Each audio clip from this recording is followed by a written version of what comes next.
Good morning, नमस्कार। स्वागत है आपका हमारे चैनल जीएस स्टडी 94 में। और दोस्तों मैं यश। तो दोस्तों सबसे पहले मैं आपको बता दूं, जो मेरा वीडियो अपलोड होता है वो दैनिक जागरण के राष्ट्रीय संस्करण का संपादकीय होता है। उसके बाद जनसत्ता का राष्ट्रीय संपादकीय होता है। तो जिसके बारे में हम यहाँ पर विचार विमर्श करते हैं, चीज़ों को आसान भाषा में आप तक पहुँचाते हैं। तो कुछ लोग दोस्तों कह रहे थे कि द हिंदू न्यूज़पेपर का आप एडिटोरियल नहीं डाल रहे हैं, या फिर जो न्यूज़ के रिगार्डिंग आप जो प्रोमिनेंट खबरें होती थी उससे बताते थे, आप क्यों नहीं बताते हैं। तो मैं आपको बता दूं, इस समय कई सारे लॉ नई कह सकते हैं इनेक्ट हुए हैं, जिनके माध्यम से यदि आप किसी न्यूज़पेपर का अगर छाया प्रतिछाया यदि यूज़ करते हैं तो कॉपीराइट का मामला हो सकता है और आपके खिलाफ़ तमाम तरह के केस भी हो सकते हैं। तो दोस्तों इस वजह से दोस्तों मैं इस तरह की मुसीबत नहीं लेना चाहता कुछ चीज़ों में। हाँ, मैं एक चीज़ कर सकता हूँ, जैसे ही द हिंदू न्यूज़पेपर या फिर अन्य न्यूज़पेपर यहाँ तक आएंगे हमारे घर तक मतलब बांटने के लिए, उसके बाद में उस चीज़ को अपने अनुसार उसको काट के जो भी कहेंगे आप एडिटोरियल का, उसे मैं आप तक पहुँचा सकता हूँ। क्योंकि उस पर मैसेज भी आ चुका था द हिंदू न्यूज़पेपर के एडिटोरियल पे, तो इसीलिए मैं उसे बंद कर दिया। तो सबसे पहले मैं बता दूं, कल की वीडियो पे संजय ठाकुर जी हैं, जिनके विचार बहुत ही अच्छे थे। जिस तरह उन्होंने शेयर किया अपना जो ओपिनियन था, विचार था, उन्होंने कहा कि सर यदि भारत जैसे देश में किसी भी व्यक्ति जो उस योजना का लाभार्थी, यदि आप उसके यहाँ पैसा पहुँचाना चाहते हैं तो 25% ही पहुँचता है। तो आपने बहुत अच्छा बोला। अब कई लोग यहाँ भी ऐसे भी हैं जो ये इस बात का भी आप कोट कर सकते हैं, खंडन कर सकते हैं, आप तो 25 रुपया बहुत ज़्यादा, 25% बहुत ज़्यादा बोल दिए, कुछ लोगों तक तो पहुँचता नहीं। फिर भी आपके विचारों का सम्मान करते हैं, बहुत अच्छा आपने लिखा। उसके बाद सर्वेश कुमारी जी लिखते हैं, थैंक यू सो मच, आप बहुत अच्छा समझाते हैं। तो आपके इस अप्रिशिएशन के लिए थैंक यू सो मच। मैं भी तो दोस्तों चलते हैं सबसे पहले उन वाक्यों की तरफ, उन शब्दों की तरफ जिनमें वो क्षमता और खूबत होती है कि आपको निखार दें, आपके जीवन को सही रास्ते पर ले जाएं। यहाँ पे देखिए लिखा है, सोए हुए के लिए जीवन धोखा है, जागे हुए के लिए बड़ा मौका है। कहने का मतलब ये है कि यदि आप इस वक्त पढ़ रहे हैं, कुछ अच्छे कार्यों में अपना समय लगाए हैं, कुछ लोग ऐसे भी हैं जो निरर्थक कार्यों में अपनी सेवाएं, अपनी सामर्थ्य, अपनी ऊर्जा को लगाए हुए हैं। कहीं चौपाल पे बैठ के सुरती कोई मल रहा होगा, तो चार लोगों के बीच में कोई अपने आप को तुर्रम खा समझ रहा होगा। मतलब ऐसे अनावश्यक कार्यों में अपना सामर्थ्य, अपना जो है, जो मेंटली एनर्जी है, उसे खराब कर रहे हैं। मतलब जहाँ पे आपकी आवश्यकता नहीं है, आपको कोई सुनना नहीं चाहता, क्योंकि वो ऐसे लोग हैं जो होते हैं ना, बकैती करते रहते हैं। यदि आप उसमें जाकर आप सोच रहे हैं कि मैं बहुत अच्छा कर दूंगा, तो आप गलत हैं। याद रखिएगा, ज्ञान हमेशा उसे दीजिए जिसे आवश्यकता है। ठीक उसी तरह दोस्तों ऐसे व्यक्ति की सेवा करिए, ऐसे व्यक्ति को सरकार को योजनाएं पहुंचानी चाहिए जिसे एक्चुअल में नीड हो, जो सफ़र करता हो, जो डिज़र्व करता हो, ऐसे लोगों तक पहुंचाना चाहिए। नहीं कि किसी को भी दे दें। दोस्तों एक रोटी की कीमत वही समझता है जो कई दिन से भूखा हो। वो व्यक्ति कभी नहीं समझ सकता जो 1-2 घंटे पहले भर पेट खाया हो। तो इस पे आपको विचार विमर्श करना पड़ेगा कि आपको पहली प्राथमिकता, पहली प्रायोरिटी किसे देनी है। तो वही चीज़ है दोस्तों, आप लोग सोइए मत। जो आपका समय है कभी भी वापस नहीं आएगा। 2-3 साल और पढ़ लीजिए, उसके बाद शादी ब्याह हो जाएगा। उसके बाद आपको फेस करना पड़ेगा तमाम तरह की चुनौतियों का, समस्याओं का। तब आप यही सोचेंगे काश मैं पढ़ लिया होता तो आज मेरा भी स्तर अच्छा होता। आप मजाक मस्ती सब करिए, पर उसके लिए आप समय निर्धारित करिए। सामने वाला हो सकता है बंदा सब कुछ काम उम करके आके आपके पास समय पास करने आया हो, और आपका जो बहुमूल्य टाइम था जिसे आप डेली यूटिलाइज़ करते थे, उस समय को छोड़कर उसके साथ गपशप करने में लगे हुए हैं। तो इन चीज़ों पे ध्यान दें। इसलिए मैं पहले वीडियो में इन चीज़ों को थोड़ा सा एक्सप्लेन करके बड़े में बताता हूँ कि इसका आपके जीवन के ऊपर थोड़ा सा प्रभाव पड़े। तो चलते हैं अब आगे। तो यहाँ पे देखिए लिखा है डॉक्टर A.K. वर्मा जी ने, जो आज का कंटेंट है ये है, लोकतंत्र का खाका बदलने वाला संकट। तो इस शब्द से और इस वाक्य से आपको कुछ चीज़ें समझ में आ रही हैं कि कुछ तो ऐसी चीज़ें हैं जो लोकतंत्र का खाका बदलने वाली हैं। ठीक है, कुछ ऐसा संकट है, तो उसके बारे में हम यहाँ पर जानेंगे। देखिए यहाँ लिखा है दोस्तों, आज जब कोरोना संक्रमण से मनुष्य समाज और राष्ट्रों के व्यवहार में गंभीर परिवर्तन आ रहा है, तब लोकतंत्र और राजनीति में भी बदलाव अपरिहार्य है।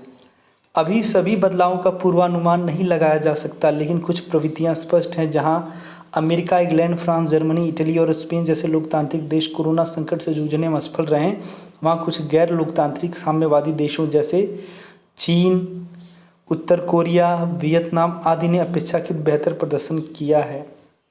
जब चुनाव मानव सुरक्षा और मानव अधिकारों में करना हो तो साम्यवादी देशों ने सुरक्षा को तरजीह दिया, भले ही उसके लिए उनका अपने लोगों की स्वतंत्रताओं को कुचलना पड़ा हो। बहरहाल कोई भी देश हो, हर जगह एक ही चिंता रही है, जान है तो जहान है। एक चीज़ आपको बता दें, कुछ लोग हैं जो कहते हैं कि जो साम्यवाद है वो अच्छा है, लोकतंत्र खराब है, कुछ जगहों पे लोकतंत्र अच्छा है, ये खराब है। तो आपको बता दें, पूरी दुनिया, हो सकता है कि मेरे विचार इनके विचारों को कोट करें, खंडन करें, पर ऐसी बात नहीं। मैं पहले ही बता दिया हूँ कि हम लोग जो हैं स्टूडेंट हैं, हम लोग किसी पार्टी के, किसी संघ से, ठीक है, ताल्लुकात हमारा नहीं। इसलिए जब हमारी जो विचार होंगे जो पूरी तरह से स्वतंत्र होंगे, मैं आपको ये बताना चाहता हूँ कि दोस्तों पूरी दुनिया के ज़्यादातर जो साम्यवादी हैं, जिनकी सोच हिटलरवादी टाइप की है, वो ये सोचते हैं कि भारत जैसा देश, जहाँ पर दुनिया में सबसे बड़ा लोकतंत्र के मामले में हमारा ही देश है, इसको किसी न किसी प्रकार से ये ख़त्म किया जाए और यहाँ पे भी साम्यवादी को स्थापित किया जाए या फिर अन्य संस्थाओं को यहाँ पे स्थापित किया जाए। इस तरह की मांगे हैं। जो नक्सलवादी हैं, ठीक है, जो तमाम तरह के लोग हैं अन्य राज्यों में जो विद्रोह करते हैं, हाथों में देख रहे हैं मशीन गन है, हमारे ही देश के जवानों के ऊपर, किसानों के ऊपर अत्याचार कर रहे हैं, उनको गोलियां मार दे रहे हैं, तो ऐसे लोग क्या हैं? ऐसे लोग उन्हीं की उपज की मानसिकता के पैदा हुए लोग हैं, जिनका ये विचार विमर्श है कि यदि हमारे हाथ में हथियार है तो हम उस चीज़ को पा सकते हैं जिसे आप नहीं पा सकते हैं। आप ये मुझे बताइए, भारत जैसे देश में यदि ये डेमोक्रेटिक कंट्री है तो क्या हमारे देश के प्रधानमंत्री ने पहली प्राथमिकता नहीं दी कि जान है तो जहान है? किस तरह से तमाम तरह के कारोबार, कंपनियां, ट्रांसपोर्टेशन, सारी चीज़ें बंद कर दी गई थी। आप अपने घर में पूरी तरह से लॉकडाउन रहें और उसके बाद भी ये लोग क्या कह रहे हैं। तो कुछ चीज़ें हैं, कहीं कहीं नकारात्मकता है, उस चीज़ को आप इतनी जल्दी नहीं मिटा सकते। पर आगे देखते हैं कि इनके जो नकारात्मकता है कहाँ तक सही है, भारत जैसे लोकतंत्र देश के खिलाफ है या उसके साथ है, या फिर बस ऐसे समझाने के लिए इन्होंने बोला है। तो यहाँ पे देखिए लिखा है, अर्थात सुरक्षा सर्वोपरि, शेष सब गौण है।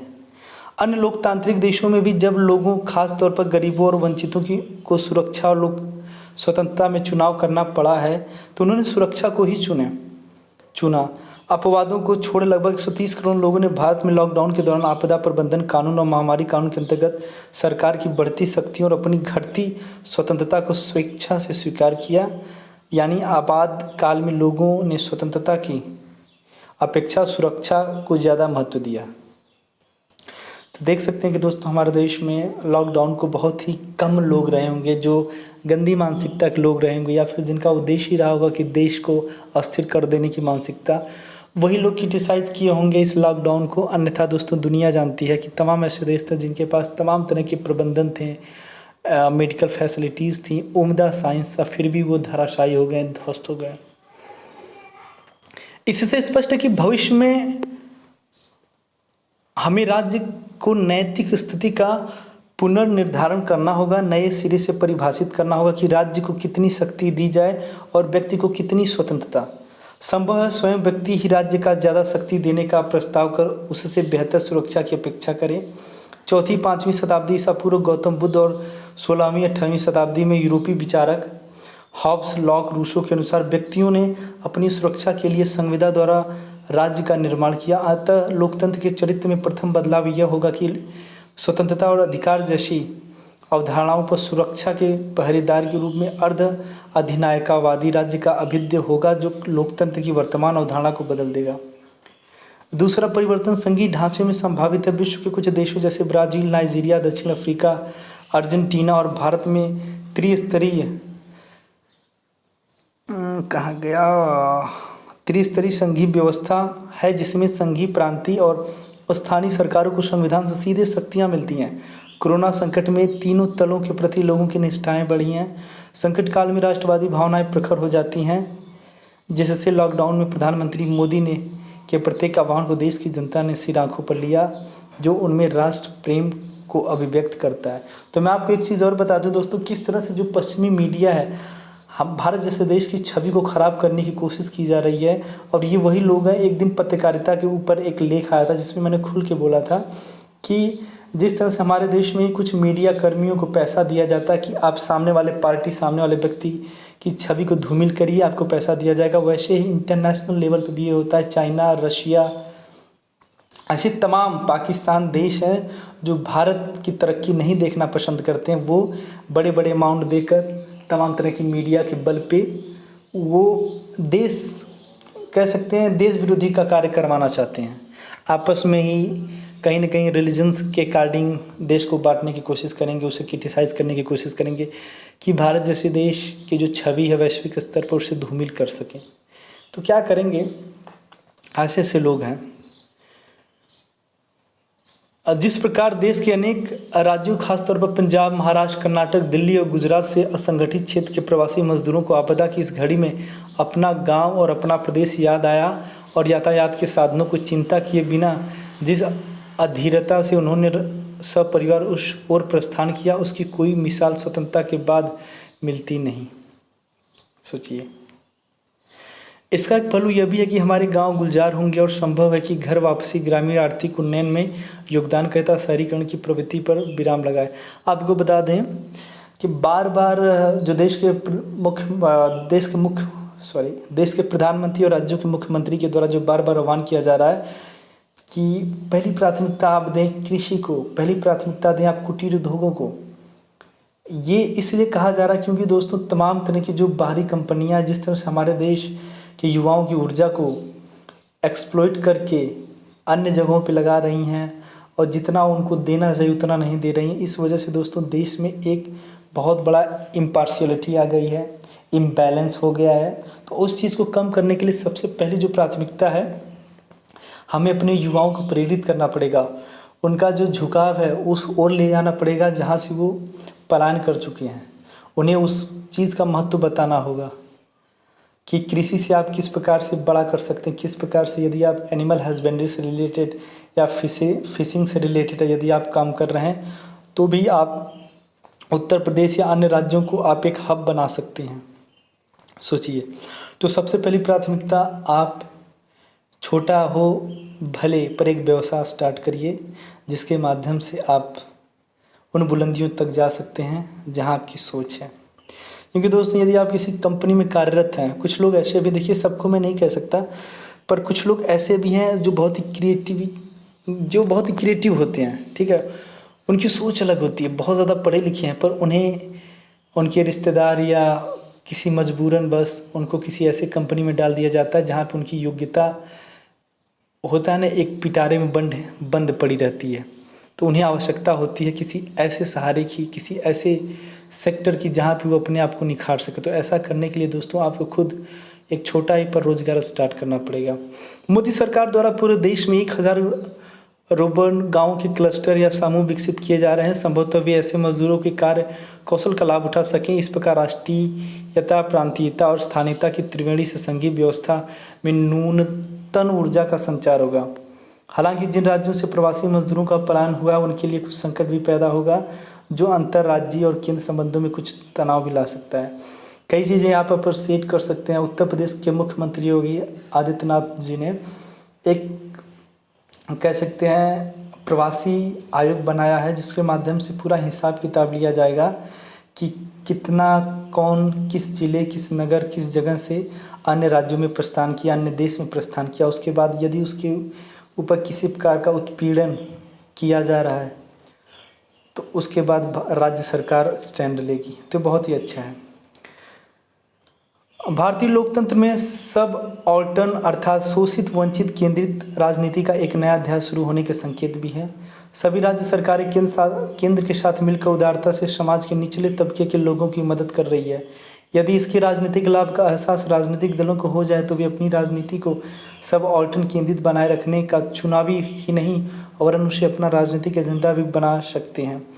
यदि ऐसा हुआ तो भारतीय राजनीति में हमें परिवर्तन देखने को मिलेगा जो हमें जातिवादी राजनीति से वर्ग राजनीति की ओर ले जाएगा।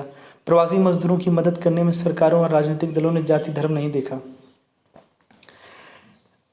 ऐसा नहीं कि भारतीय राजनीति में जातीयता खत्म हो जाएगी पर उसमें वर्ग राजनीति का एक समानांतर धारा भी चल पड़ेगी जो भविष्य में उन संभावनाओं को जन्म दे सकती है जिसके हिमायती कभी डॉक्टर लोहिया कांशीराम हुआ करते थे। मैं एक चीज़ आपको बता दूं, आप उस चीज़ का पर विचार में मंथन करिएगा। आपको क्या समाज में नहीं दिखता है कि लोग गांधी की बात करते हैं, लोग लोहिया की बात करते हैं, कांशीराम की बात करते हैं, पर इनके विचारों पे कौन चलता है? ठीक, गौतम बुद्ध की लोग बात करते हैं, कौन उनके विचारों पे चलता है? राम की लोग बात करते हैं पर उनके विचारों पे कौन चलता है? तो आजकल दोस्तों होता है ना, हाथी के दांत दिखाने के कुछ और होते हैं और खाने के कुछ और होते हैं। तो ये जो मानसिकता लोगों के द्वारा, ये परिवार के लोगों की दी जा रही है अपने छोटे से बच्चों को, और उसके बाद हम कल्पना करते हैं कि जब हमारा बच्चा बड़ा हो तो हमारे साथ हो, हमारी बातें माने। नहीं मानेगा, क्योंकि आपने बचपन में ही उसके जहन में, उसके दिमाग में वो जहर घोल दिया है जो अब आपके प्रति भी वो घातक है।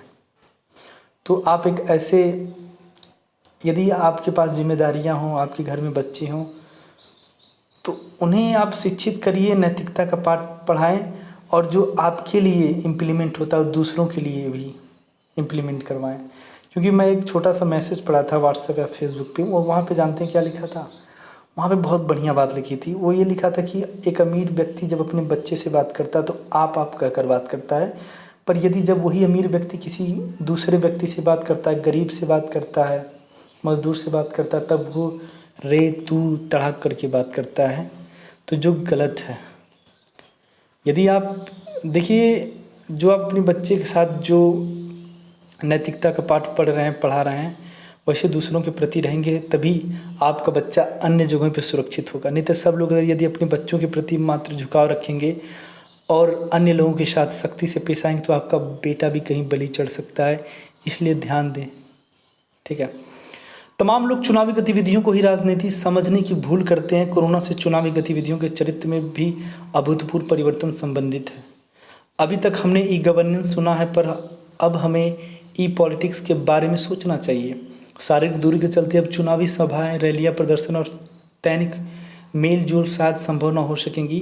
परिणाम स्वरूप चुनावी सभाओं का स्थान बड़े मैदान और फील्ड की जगह वर्चुअल प्लेटफॉर्म्स ले सकते हैं। भविष्य में चुनाव प्रचार का आधार टीवी और सोशल मीडिया के प्लेटफॉर्म ज़्यादा होंगे। जो राजनीतिक दल इसके प्रयोग में सिद्धहस्त होंगे, सत्ता पर उनकी पकड़ उतनी ही मजबूत होती जाएगी। इस संभावनाओं से भी इनकार नहीं किया जा सकता कि किसी बिंदु पर चुनाव आयोग, सरकार और राजनीतिक दलों में इस बात पर सहमति बने कि बिना मतदान केंद्र जाए मतदाता अपना वोट डाल सके। तकनीकी आधुनिकीकरण से हम आज जिन सुविधाओं का आनंद उठा रहे हैं उसकी 30 से 40 साल पहले कल्पना तक नहीं की जा सकती। कोरोना संकट से 21वीं शताब्दी के मध्य तक ऐसे ही अनेक बदलाव होंगे जो लोकतंत्र, राजनीति, शास्त्र, प्रशासन का स्वरूप और चरित्र दोनों बदल देंगे। तो दोस्तों, आप देख सकते हैं, तो मैं ये आज चीज़ आपको सख्ती से बता दूं, जो लोकतंत्र है वो एक पर्व ही है। लोकतंत्र का मतलब हुआ जो भारतीय हैं, लोगों का मत है, प्रत्येक भारतीयों का एक मत है, उसके माध्यम से एक सिस्टम बनाया गया है। उस सिस्टम के द्वारा पूरे भारत को संचालित किया जा रहा है और उसके साथ एक पवित्र पुस्तक है जिसे आप संविधान कहते हैं। तो याद रखिएगा, इस पवित्र सामंजस्य को कभी टूटने मत दीजिएगा। आज किस प्रकार से अर्बन नक्सल का जन्म हुआ है हमारे समाज में, हमारे राज्यों में, शहरों में, उसे वो लोग प्रमोट कर रहे हैं जो बहुत ज़्यादा पढ़े लिखे हैं, जिन्हें आप कहते हैं अभिजात्य वर्ग। तो ऐसे लोगों का जब समर्थन होगा ऐसे हानिकारक तत्वों पर, तो सोच सकते हैं कि उनकी मानसिकता, उनकी सोच कहाँ तक जा सकती है। तो आप अपने माध्यम से यदि आपको कुछ बताना हो तो आप ज़रूर मुझे बताएं कि कुछ लोग हैं जो फेवर में रहते हैं नक्सलियों के, वो लोग कहते भी हैं कि नक्सली जो कर रहे हैं वो सही है, क्योंकि वो अपने ज़मीन मिट्टी के लिए लड़ रहे हैं। ठीक है, उनको काफ़ी सालों तक वंचित रखा गया, उपेक्षित रखा गया। पर दोस्तों चलिए मैं मानता हूँ, पर इसका क्या मतलब आप देश के ही वॉरियर्स जो हैं, पुलिस हैं, जो आर्मी है, उनको गोली मार देंगे, बम मार देंगे, अन्य लोग भी उससे दिक्कतों में आ जाते हैं। क्या इस प्रकार की मानसिकता सही है, या फिर दूसरी मानसिकता वो होनी चाहिए कि विरोध प्रदर्शन करें, अपनी मांगें सही जगह सही व्यक्ति के हाथों में रखें, या फिर रोड उड़ाने से, किसी की हत्या करने से आपकी मांगें पूर्ण हो जाएगी और पेचीदा हो जाएगी? इसके बारे में अपना सुझाव ज़रूर दीजिएगा। तो नमस्कार, धन्यवाद।